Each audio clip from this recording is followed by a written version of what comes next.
চব্বিশের গণ অভ্যুত্থানের মধ্য দিয়ে যে বিজয় অর্জিত হয়েছে তাকে সুসংহত রাখার আহ্বান জানিয়েছেন বিএনপি মহাসচিব মির্জা ফখরুল ইসলাম আলমগীর। জাতীয় প্রেস ক্লাবে এক গুচ্ছ গ্রন্থের মোড়ক উন্মোচন অনুষ্ঠানে এই আহ্বান জানান মির্জা ফখরুল। এস.এম. মাইনুদ্দিন রিপনের রিপোর্ট।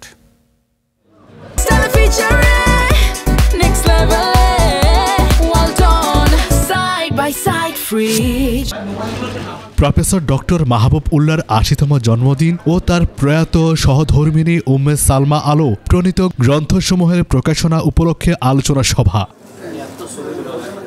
এতে অংশ নিয়ে বিএনপি মহাসচিব মির্জা ফখরুল ইসলাম আলমগীর বলেন, জুলাইয়ের যে আত্মত্যাগ তা যেন বৃথা না যায়।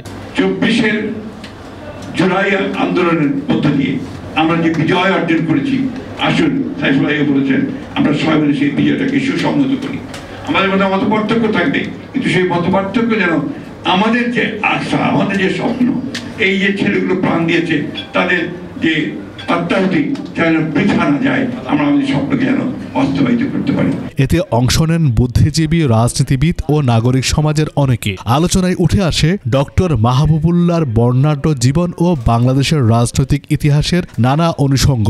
নৈতিক উচ্চতা, মোরাল হাইট, এই নৈতিক উচ্চতা ছাড়া শতভাগ আকর্ষণীয় বিশ্লেষণ কিন্তু শেষ পর্যন্ত সমাজের মানুষের হৃদয়ে নৈতিক উচ্চতার জায়গায় আমরা যদি নিজেদের বিভিন্নভাবে আসছি।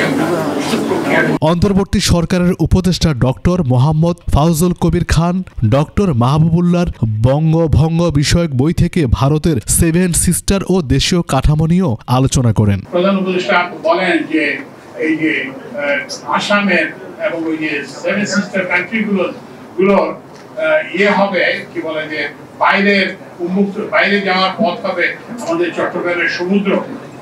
তো কিন্তু আপনি এই যে পূর্ববঙ্গ প্রদেশের যে ধারণা, এটার সঙ্গে এখানে সম্পূর্ণ কিন্তু সংগতিপূর্ণ।